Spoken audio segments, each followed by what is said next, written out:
नमस्कार, आप देख रहे हैं पहरेदार भारत न्यूज और इस वक्त की सुने आप केलिया के आगे वाले गांव जोड़नावाली की तरफ से देख रहे हैं, जहां पर जो पूरा जो इस वक्त की जो पूरी फसल है वो पूरी तरह से जलमग्न हो चुकी है। सिरसा के गांव जोड़नावाली की बात करें तो वहां पर जो घर है, वहां का जो बांध है वो टूट चुका है और उसके कारण जो सारा पानी है वो खेतों में आ चुका है। तो फिलहाल आप तस्वीरें देख रहे हैं, यहाँ पर जो जोड़नावाली जाने वाला जो रास्ता है वो पूरी तरह से जलमग्न हो चुका है। किस तरह जो ग्रामीण है वो किस तरह से पैदल आ रहे हैं, आप तस्वीरों में साफ आपको देखने को मिल सकता है। और इस वक्त यहाँ पे जो सारी फसल है वो लगभग सारी फसल जो है पानी में डूब चुकी है। तो आपको बता दें, जोड़नावाली में जो खैरेका का जो बांध है वो टूट चुका है और जिसके कारण जो सारा पानी है वो आसपास के खेतों में चला गया है। तो फिलहाल तस्वीरें आप सिरसा के गांव जोड़नावाली से देख रहे हैं, जहाँ पर जो ये मेन रास्ता है जो जहाँ से जोड़नावाली जाया जाता है, जो रानिया का ये जो रोड है जहाँ से जोड़नावाली भी जाया जाता है, धनूर गांव भी आता है, तो वो जो मेन रास्ता है वहाँ पे पूरी तरह से जो पानी है वो भर चुका है और लगातार जो ग्रामीण है वो परेशान हो रहे हैं। पंजाब में भी लगातार जो हालात बने हुए हैं बाढ़ के, और अब हरियाणा की बात करें तो हरियाणा में भी जो ऐसे बांध हैं वो टूटे जा रहे हैं, जिसके कारण जो बाढ़ के हालात है वो लगातार बने हुए हैं और लोगों की समस्याएं हैं वो साफ देखने को मिल रही है। किस तरह जो लोग हैं वो उस साइड से इस साइड आने में उन्हें कितना जो कठिन प्रयास है वो करना पड़ रहा है। तो साफ आप तस्वीरें में देख सकते हैं किस तरह जो जो 5 लोग दिख रहे हैं, वहां पर जो उनके गोडो गोडो तक पानी है वो दिखाई दे रहा है। आपको बता दें, ये एक सड़क है, वन वे रोड है यहाँ पे, जो ये रोड सीधा जोड़नावाली की तरफ जाता है और वहां पे फिलहाल पूरा पानी ही पानी देखने को मिल रहा है। जो आसपास के खेत है वो भी पूरी तरह से जलमग्न हो चुके हैं। तो कुछ ग्रामीण मौजूद है, तो उनसे बातचीत करेंगे कब की ये घटना है, कितने बजे बांध टूटा है और कितने जो एकड़ की फसल है वो खराब हो चुकी है। नमस्कार जी। नमस्कार जी। क्या नाम है आपका? रमेश बिशु जी। कब की घटना है, कितने बजे जो बांध टूटा है जोड़नावाली? ये रात की 11:30 बजे की बात है जी। 11:30 बजे की? हाँ जी। फिर लगभग कितने के एकड़ की फसल है वो जो पानी इसमें में चली गई? 2200 एकड़ की जमीन है। 2200 हाँ एकड़ जी, की। 2200 एकड़ है। तो कितनी आबादी है जोड़नावाली गांव में? जोड़नाले में 4000 से प्लस है जी। 4000 से प्लस है जी। बांध की बात करें, जो बांध टूटा है कितना पानी देखने को मिल रहा है?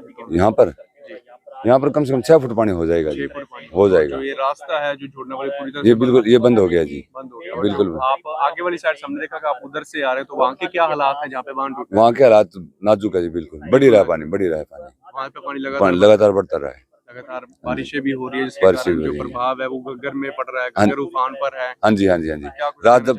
रात जब पानी टूटा था तभी हम वहाँ पर थे, मौके पर थे जी। हाँ जी। क्या स्थिति थी वहाँ की, हमें बताएं पूरी? बिल्कुल नॉर्मल था जी। और एक सफेदा का बांध दरख्त था, वो दरख्त जिस तरह गिरा ना, उसने पानी को हिलाया, हिलाते ही उसने अपना रास्ता बना लिया।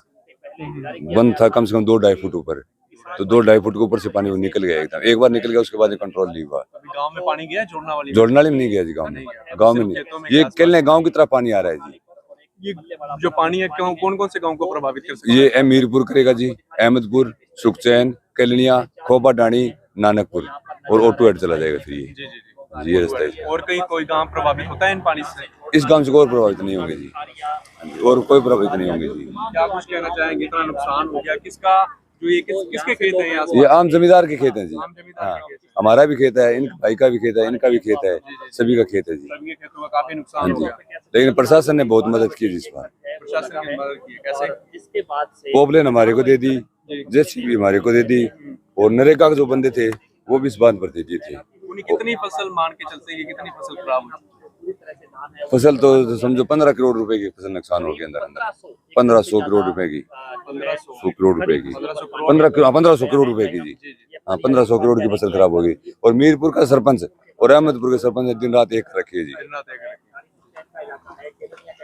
आजे भाई। हाँ जी भाई साहब, क्या कुछ कहना चाहेंगे? जो पूरी तरह से पानी है वो सड़क पर है, गोडे गोडे पानी है, वहां से आप आए हैं इस साइड, क्या कुछ कहना चाहेंगे? ये पानी का बहाव बहुत तेज है, जो पीछे से लगातार बारिश हो रही है उसकी वजह से, तो मान के चलो हमारे कंट्रोल से बाहर है अब। तो पानी पानी टूट गया। कोशिश बहुत करी ग्रामीणों ने। कितना पानी है सड़क पे वो देखने को मिल रहा है? कहाँ ये तक पानी है? 2.5 फीट 3 फीट हो गया। 2.5 से 3 फीट पानी है। अभी 2-4 घंटे के बाद और काफी बढ़ जाएगा, और बढ़ने के 5 फीट तक हो जाएगा। बढ़ रहा है जी, 5 फीट तो आज 2-2.5 घंटे तक हो जाएगा। अच्छा, मेरी ग्रामीणों से निवेदन है, काफी रास्ता यूज ना करें। अच्छा, इसमें तो आप नुकसान उस साइड से आ रहे हैं, तो वहाँ पे प्रशासन के क्या प्रबंध किए गए हैं ताकि आमजन को प्रभावित ना हो इससे? वहाँ पे जहाँ पे बांध टूटा है वहाँ की स्थिति कैसी है? वहाँ पे स्थिति वो तो जमींदारों का खुद एक निजी बांध था जो लगाया हुआ था फसल को बचाने के लिए, अच्छा। वो तो पूरी तरह टूट चुका है। उस पे तो प्रशासन का कोई भी नहीं अधिकारी था। चलो अब जो लोकल प्रशासन है उन्होंने अपने जेसीबी वगैरह या पहले पटवारी वगैरह जहाँ पे आए हुए हैं तो उन्होंने अपना अपना प्रबंध वो भी देख रहे हैं अब। हाँ, जैसे जैसे पानी चढ़ रहा है वो अपना इंतजाम कर रहे हैं। कितने एकड़ की फसल खराब होगी? ये 1500 एकड़ आज शाम तक खराब हो जाएगा। आज शाम तक खराब? हाँ, 1500 एकड़ है जी, खैरके से लेकर और ये गग्गर जो अपना गग्गर तक जो अपना ओटोहेड तक। हाँ जो झील आती है ये लगभग 4-5 गांवों की जमीन है। 5 गांवों की जमीन? हाँ, 5 गांवों की। ये अपने जोड़ने वाली है जी, केलनिया हो गया, सुखचैन ढाणी होगी जी, आगे मीरपुर है, अहमदपुर है सर। हाँ, नानपुर का भी एरिया है, वो आगे दनूर का एरिया भी है। दनूर भी प्रभावित है? हाँ, दनूर भी प्रभावित होगा जी। हाँ जी सर, क्या कुछ कहना चाहेंगे? आप भी वहाँ से आ रहे हैं, लगातार आपने भी जायजा किया है, तो क्या स्थिति बनी हुई है इस वक्त? स्थिति वहाँ पे मौके पे जो मौजूदा हालात हैं, मतलब पानी काफ़ी स्पीड से बाहर आ रहा है। तो जैसे किसान एक जुझारू कौम है, तो अगर बस में होता किसानों के तो उसको जरूर संभालते, और रात भी कोशिश करी, लेकिन अभी बस से जैसे बाहर हो रहा है। और पहले भी मैंने किसी दूसरे चैनल के माध्यम से ये अपील करी थी। जो मेन डेंजर जोन है वो 10 से 15 फीट का है, लेकिन जो ओवरऑल जो खुला है वो कम से कम 40 से 50 फीट है। अगर कोई ऑर्गेनाइज तरीके से कोई जथेबंदी अगर सामने आती है तो हो सकता है ये इसको संभाला भी जा सकता है। और जैसे 1500-1600 एकड़ जमीन है, 4-5 गांव इससे प्रभावित हुए हैं। मीरपुर की बात करें, केलिया की बात करें, डाणी सुखचैन है, जोड़नाली है, नानकपुर है, धनूर है, और बाकी ये तो बिल्कुल डायरेक्ट रूप से प्रभावित हुए हैं। लेकिन जो इनडायरेक्ट तरीके से हैं, जो यहाँ से ग्रामीण यहाँ गुजरते थे, कम से कम रानिया का जो भी एरिया वो यही रास्ता यूज करते थे, उनको ऊपर से घूम के आना पड़ेगा। ये रास्ता कितने गांवों को जोड़ता है? ये रास्ता गांवों की बजाय एक रानिया ब्लॉक मान के चलो, तहसील मान के चलो, सिरसा को रानिया से जोड़ता है। हाँ, जैसे खारिया टाइप, खारिया लगा लो, इधर तोतर लगा लो, आप टाणी चार लगा लो, काफी लंबा चौड़ा एरिया जिसको। हाँ बिल्कुल, रास्ता है, चलता फिरता रास्ता। हाँ, चलता फिरता, और वो बंद हो चुका है? वो बंद हो चुका है। शॉर्टकट है, अच्छा रास्ता था ग्रामीण के लिए। पंजाब में जैसे पंजाब बाढ़ से प्रभावित है, हरियाणा में भी बाढ़ के जो खतरे हैं वो लगातार मंडरा रहे। किसानों की बात करें तो किसानों की जो कई एकड़ों की फसल है वो खराब हो चुकी है। क्या कुछ कहना चाहेंगे सरकार को? क्या कुछ कहना चाहेंगे? ऐसे है सरकार, मैंने पहले भी जैसे कहा, किसान एक जुझारू कौम है, तो अगर जितना हो सके सरकार को, जैसे जो प्रभावित इलाका है उनको कुछ मुआवजे की हम मांग करते हैं, जिससे अगर एक बार किसान दोबारा खड़े हो सके। ये जो प्राइमरी बांध था ये एक निजी बांध था जो ग्रामीणों में अपने खर्चे से खर्चे से संभाल रखा था। किसका बांध था ये ग्राम, जैसे अगर मेरी जो जमीन वहाँ पे पड़ रही है उसकी जमीन के ऊपर मैंने निजी बांध बना रखा था। ऐसे ही टोटल ये 10 किलोमीटर का 13 किलोमीटर का एरिया बनता है। अच्छा। जो लंबाई है इसकी 13 किलोमीटर की, ताकि जो प्राइमरी बांध है इसको संभाला जा सके। तो अभी तक तो प्रशासन रिलैक्स था, उनकी सपोर्ट थी, ग्रामीण उसको संभाल रहे थे। लेकिन अब जो लगभग सारी रिस्पॉन्सिबिलिटी बड़े बांध पे है, तो प्रशासन को बिल्कुल पूरी तरह सचेत रहना पड़ेगा। यहाँ पे हमने देखा था कि बारिशें आई थी पिछले दिनों, तब भी यहाँ पे कुछ ऐसे ही हालात देखने को मिले थे, तब भी इतना जो पानी है वो यहाँ पे इकट्ठा हो गया। तो ड्रेनेज सिस्टम को कैसे देखते हैं आप? नहीं, ड्रेनेज सिस्टम में इसमें कोई फॉल्ट नहीं है, और लेकिन कुदरत के सामने ये है, एक लिमिट होती है एक प्राकृतिक सिस्टम की अपने खुद को संभालने की।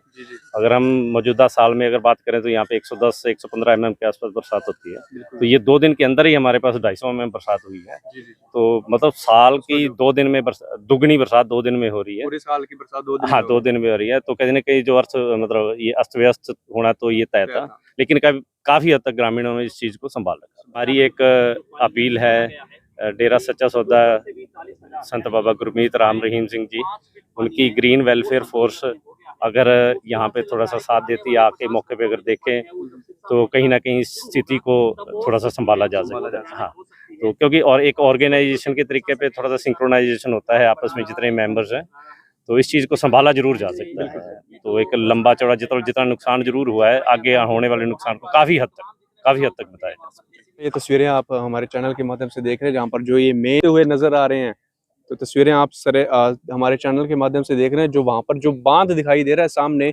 उधर वो बांध है वो टूट चुका है, जिसके कारण जो सारा पानी है वो इन गांवों में और ये जो खेतों में है वो यहाँ पर आ चुका है।